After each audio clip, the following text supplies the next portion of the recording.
Kwanza naomba nitangulize na salamu. Bwana Yesu asifiwe. Kanisa ni taa inang'aa gizani, hufundisha upendo, huleta amani. Nyumbani mwa neema, tumaini aliishi, hujenga mioyo, jamii inatambua. Kwa kuzingatia nyakati zote, hamjamboni tena. Na karibu katika chumba changu cha habari ya Ibe TV Saboti. Kumbuka hii ndio runinga yenye burudani na habari za kuaminika kote duniani. Na kabla ziendelea, basi ningependa nikuachie swali hili ili uweze kutolea maoni na nitaisoma mwishoni. Ni kwamba unatambua nini kuhusu umuhimu wa kanisa? Ama ni je, wewe unafahamu nini kuhusu umuhimu wa kanisa? Na baadhi ya habari ambazo nimeweza kuandalia ni kama zifuatazo: mkusanyiko wa makanisa, umuhimu wa kanisa na vivile mtandao, kauli mbiu ya siku, na vivile ndakupa tu mdokezo wa habari za michezo. Karibu.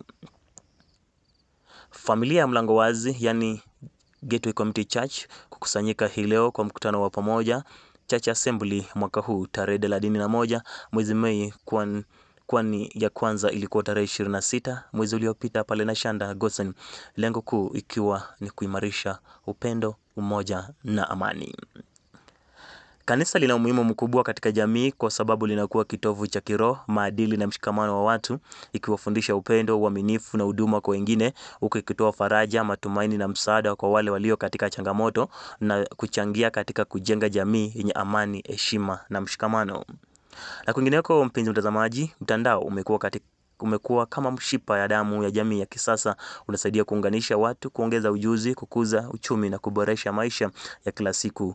Endelea kutegea runinga Ibe yenye burudani na habari kemkem za kuaminika kote duniani. Kauli mbiu ya siku: mshikamano ndio nguvu, ndio kauli mbiu ambayo inaendelea kukita mzizi katika ibada ya siku ya leo.